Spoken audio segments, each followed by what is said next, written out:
आज की इस वीडियो में मैं आप सभी को मार्गशीर्ष महीने की विस्तृत जानकारी दूंगी। तो चलिए अपने इष्ट देव को प्रणाम करते हुए आज की वीडियो का शुभारंभ करते हैं।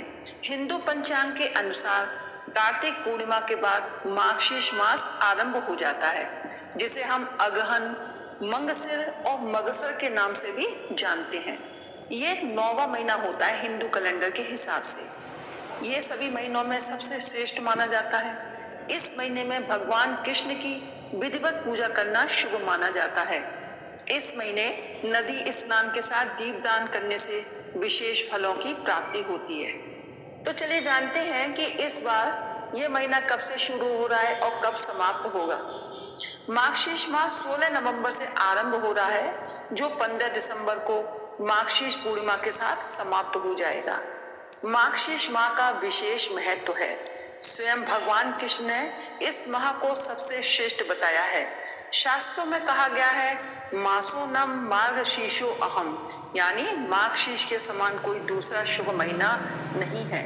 इसके अलावा अगहन माह में ही सतयुग का आरंभ हुआ था। इसी कारण इस माह श्री कृष्ण के साथ साथ अन्य देवी देवता की पूजा करने से शुभ फलों की प्राप्ति होती है।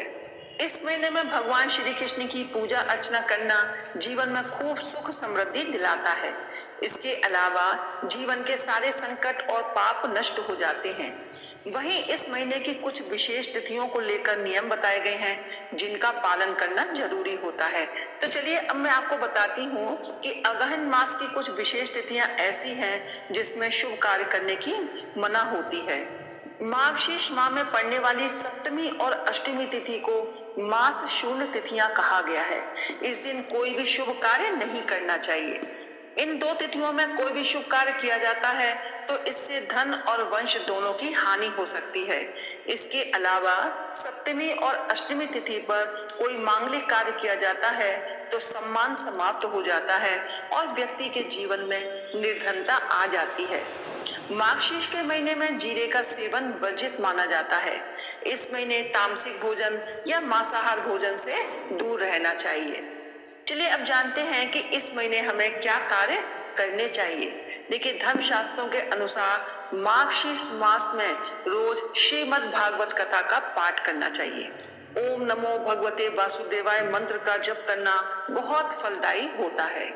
जब भी संभव हो तो अगहन मास में पवित्र नदियों में स्नान करना चाहिए। इससे सारे पाप नष्ट हो जाते हैं। इस महीने में गरीबों को भोजन कराएं। यदि हो सके तो चांदी से बनी वस्तु का आप दान भी कर सकते हैं। मार्गशीर्ष मास में भगवान श्री कृष्ण के बाल स्वरूप की उपासना की जाती है और ओम नमो भगवते वासुदेवाय का जाप किया जाता है। साथ ही बाल कृष्ण को तुलसी, मोरपंख, माखन मिश्री तथा मिठाई का भोग लगाया जाता है। अगहन मास में शंख की पूजा करना बहुत ही शुभ माना जाता है। अतः इस माह में शंख में तीर्थ का जल भरकर पूजा घर में स्थापित भगवान का अभिषेक करना चाहिए तथा उस जल को शंख में मंत्र बोलते हुए चारों दिशाओं में घुमाना चाहिए। बाद में ये जल अपने घर में छिड़कना चाहिए। शंख में मां लक्ष्मी का वास माना जाता है तथा श्री विष्णु इसे धारण करते हैं।